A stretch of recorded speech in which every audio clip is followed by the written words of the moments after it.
Noong 2009, dinukot ng mga Somalian pirates ang isang Amerikanong kapitan ng barko sa karagatan ng Gulf of Aden at nanghingi ng $2 million na ransom kapalit ng kalayaan ng kano. Ginawa na ng Amerika ang lahat ng diplomasya at pinakiusapan ng mga pirata na sumuko na lang ng matiwasay, isurrender ang kapitan at makakauwi silang ligtas sa kanilang bansa. Ngunit dahil sa kagustuhang umiskor ng malaking salapi, ay nakipagmatigasan ng mga kolokoy. Kaya pinadala ng US ang best of the best sa kanilang hukbong sandatahan, ang US Navy SEAL Team 6 upang iparating sa mga kawatan na mali ang bansang kanilang binabangga.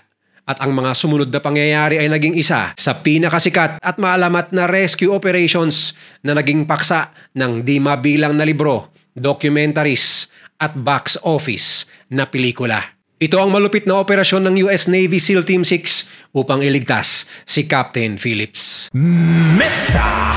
Goodbye! April 8, 2009, sa layong 440 kilometers mula Somalia, bakas ang kaba sa bawat mata ng mga crew ng Maersk, Alabama, isang container ship na pagmamayari ng US-based Maersk Line na bumabiyahe galing sa Salalah, Oman, patungong Mombasa, Kenya. Lulan ang 21 crew na kano sa pangunguna ni Captain Richard Phillips.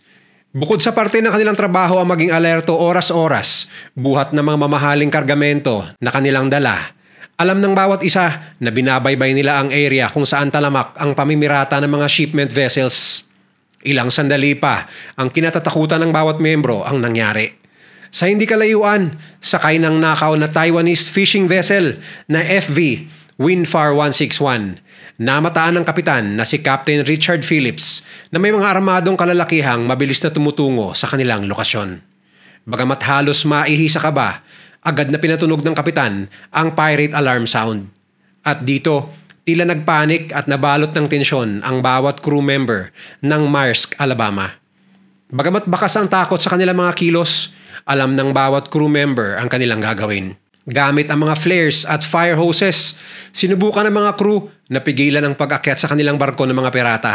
Ngunit sa kabila ng kanilang pagsusubok, dalawa sa mga pirata ang tagumpay na nakaakyat sa barko. Ang ilang crew ay agad na nagtungo sa isang reinforced room na kinukumpuni ni Chief Engineer Mike Perry upang magsilbing taguan sa mga gantong uri ng sitwasyon. Sa katunayan, bago pa man sumampa ang mga crew members sa naturang barko, sumailalim muna sila sa anti-piracy training at drills na parte ng SOP ng kanilang kumpanya. Bagamat patagumpay nilang natapos ang nasabing kurso bago sumampa ng barko, iba pa rin ang dalang panganib ng aktwal na pangyayari. Mabilis na sinatdown ng crew ang lahat ng systems ng barko upang di makontrol ng mga pirata at sa oras na nakasampa ang mga kawatan, agad-agad na nakapture at binihag ng mga ito ang Amerikanong si Captain Richard Phillips sa bridge o pilot house ng barko. Sumunod pang nakaakyat ang dalawa pang pirata sa itaas at dito ay nabihag na din ang iba pang crew members na nakita ng mga piratang nagtatago sa ibang parte ng barko. Sa paghahanap niya ng iba pang nagtatagong crew, inambush ni Chief Engineer Perry ang tumatayong leader ng mga pirata na si Abduwali Muse. Bagamat sugatan, nagapi ni Perry si Abduwali at ginawang hostage din para sa kanilang panig. Nakipagnegosasyon ng crew ng barko na makipagpalit ng hostages sa pagitan ni na Captain Phillips at pirate leader na si Abduwali, kung saan pumayag ang mga pirata. Ngunit nang pinakawalan nila ang leader ay siya namang pananarantado sa kanila ng mga kolokoy. Dahil hindi nila pinakawalan at tuluyang ginawang hostage si Captain Phillips at isinama sa kanilang pagtakas. Ginamit ng mga pirata ang lifeboat ng Maersk, Alabama dahil pinasok na ng tubig ang kanilang sinasakyang fishing boat at tuluyang lumubog sa ginawang maneuver ng barko upang subukang pigilan ang kanilang pag-akyat. Sa pagtangay nila sa kapitan, nakita niya na pawang mga totoy pa ang kanyang hostage takers.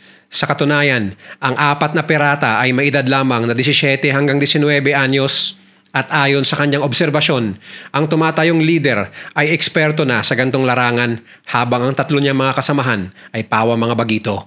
Bagamat totoy pa ang mga pirata, malaking banta para kay Captain Phillips ang mga kargada nitong AK-47 na nakatutok sa kanyang katawan sa bawat yapak niya sa pagsama sa kanila. At sa oras na nakasampa na ang mga pirata kasama si Captain Phillips sa loob ng lifeboat, siya namang agarang send ng distress signal ng ibang crew sa barko. Agad namang natanggap ng US Navy ang signal. Walang sinayang na panahon Nagpadala agad ang sandatahang lakas ng kanilang guided missile destroyer na USS Bainbridge sa Gulf of Aden upang rumisponde sa nangyayaring krisis sa Maersk, Alabama. Ayon sa mga eksperto, kailangan mabilis na marisolba ang sitwasyon at masalba si Captain Phillips dahil maaring ibenta ng mga pirata ang kanilang bihag sa teroristang grupo na Al-Shabaab na malakas ang impluensya at presensya sa naturang lugar kapalit ng malaking halaga at mas malakas na alyansa. Kasabay ng agarang pagresponde ng Navy ay ang pagkalat ng balita sa mga news outlets tulad ng CNN at Fox News sa Amerika. Dahil sa pagsasapubliko ng impormasyon, napipressure ngayon ang Obama administration buhat ng sigaw ng mga taong bayan na kung maaari, resolbahin ng mabilis at malinis ang hostage crisis na nagaganap sa kabilang dako ng mundo. At para sa Obama administration, priority nila ang demokratikong paglulutas ng problema. Walang casualty, walang pagpapaputok, walang masasaktan. Ngunit hindi pa rin inaalis ng administrasyon ang posibilidad ng engkwentro, lalo na sa mga oras na ito. Wala pa silang impormasyon tungkol sa kung paano maglunsad ng operasyon ang mga nasabing pirata na dumakip sa kapitan ng Maersk, Alabama.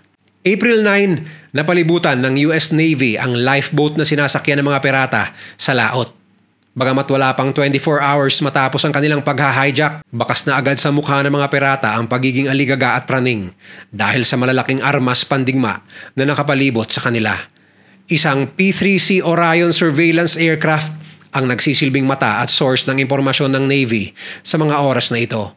Ayon sa report ng Navy, tinatangka ng lifeboat kung saan nakapiit si Captain Phillips na makadaong sa baybayin ng Somalia. Dahil dito, napilitan na asintahin ng water cannons ng Navy ang lifeboat upang bumalikwas ito ng direksyon at huminto. April 10, matagumpay na nakapag-establish ng komunikasyon ang US Navy sa mga pirata gamit ang isang radyo.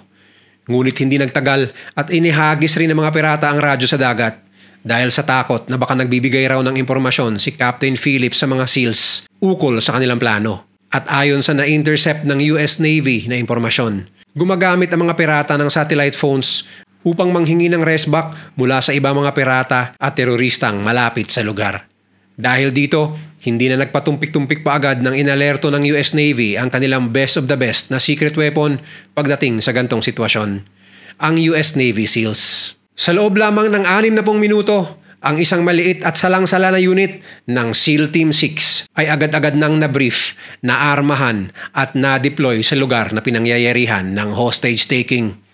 Ang plano ay magpaparachute sa kalaliman ng gabi ang mga SEALs upang hindi maalerto at mapraning ang mga hostage takers at gagawing base of operations ang USS Bainbridge upang isalba si Captain Phillips at sana'y ikulong ang mga piratang dumakip sa kanya.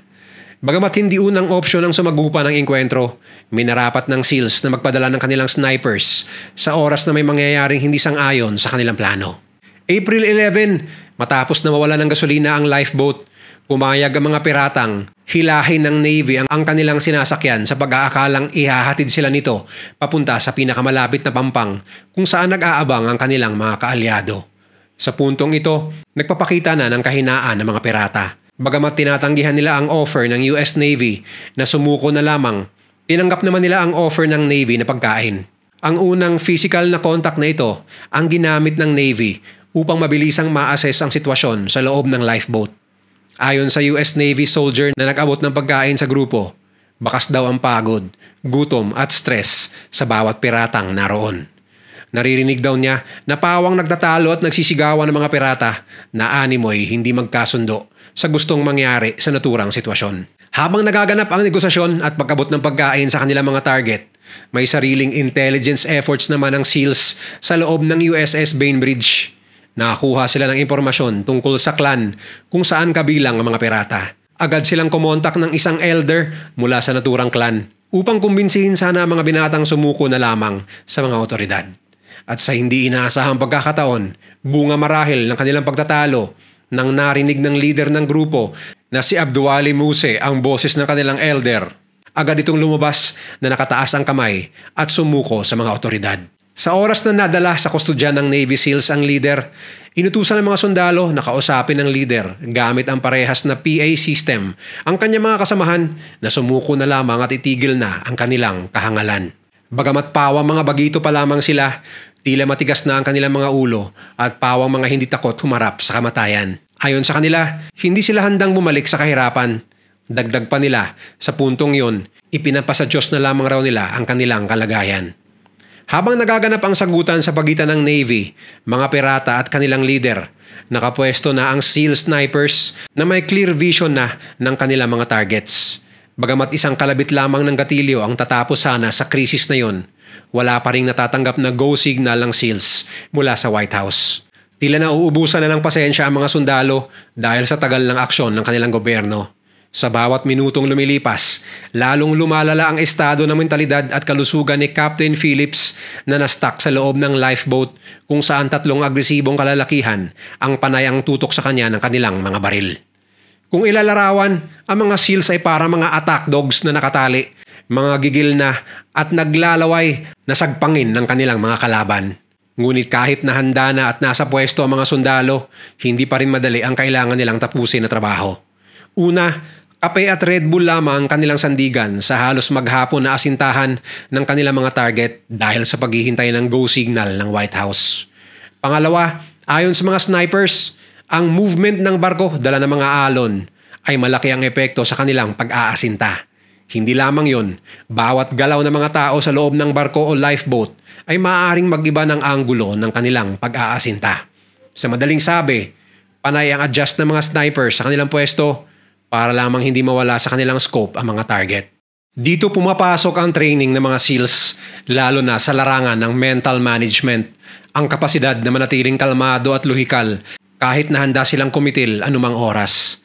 Para sa mga snipers, ang ngalay, inip, gigil, gutom, pagod at puyat ay parte na lamang ng kanilang routine. Ayon nga sa isang sikat na linya, it's just another day at the office. O sa madaling pagpapaliwanag, tila isang normal na araw na ito para sa mga magigiting na sundalo. Bagamat 3 araw na mula nang umusbong ang tensyon, naghahanap pa rin ang White House ng isang paraan o resolution upang matapos ng walang dumadanak na dugo. Ngunit tila wala nang ibang option ng White House kundi gamitin kung saan magaling ang SEALs sa pag-neutralize ng banta ng seguridad. Habang naghihintay ang mga snipers, tahimik at mabilis na nagkakalkula ang mga ito ng iba't ibang mga environmental conditions tulad ng bilis at direksyon ng hangin, temperatura, uri ng bala at iba pa upang masiguradong sa oras na dumating ang go signal, kaya nilang i-execute ang assignment na iniatang sa kanila. Kailanganing masiguro na sa isang pisil, sabay-sabay natutumba ang 3 nilang target sa loob ng lifeboat. Dahil kung mayroon mang isang sniper na off ang timing, maaaring may mag-survive sa mga pirata at maging dahilan pa upang malagay lalo sa panganib ang hostage sa loob na kanilang binabalak na isalba. Pagpatak ng halos takip silim, nakalak na ang mga scopes ng snipers sa kanilang target sa may layong 36 meters. Sa puntong ito, walang room for error. Dapat sabay-sabay ang 3 snipers sa pagkalabit ng gatilyo. Isang maling timing lang, maaaring mabulilyaso ang plano at tuluyang mapaslang si Captain Phillips sa loob. Sa puntong ito, lahat ng negotiating efforts ng Navy ay tinatanggihan ng mga pirata. Tila wala sa kanilang bokabularyo ang sumurrender.